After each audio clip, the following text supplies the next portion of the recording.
আজকে আমি করব নিরামিষ সবজির তরকারি, যেটা বড় প্লাস বাচ্চাদের সবাইকে খাওয়ানো যেতে পারে। আমার 1.5 বছরের বাচ্চাকে আমি এই তরকারি দিতে পারি। প্রথমে পটলগুলোকে লাল লাল করে তেলে ভেজে নিলাম, অল্প তেলে। এরপর গাজরগুলোকে ভালো করে লাল লাল করে ভেজে নিলাম। প্রথমে বাচ্চা তুলে নিয়ে তারপর আমরা নিজেদের মশলা দিতে পারি। আমি নিজেও আমার নিজের বাচ্চাকেও প্রত্যেকদিন সবজি খাওয়ানোর চেষ্টা করি।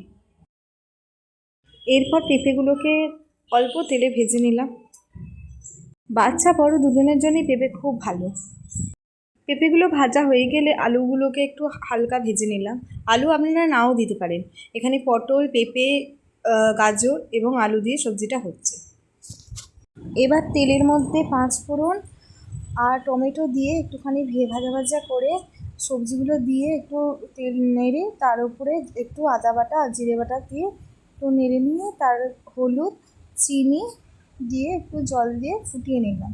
তারপর আমার বাচ্চা তুলে রেখে এবার সামান্য গোলমরিচ, আমাদের জন্যে সামান্য গোলমরিচ দিলাম, কাঁচা লঙ্কা দিলাম, দিয়ে একটু সেদ্ধ হয়ে গেলে সবজিটা নামিয়ে নিলাম।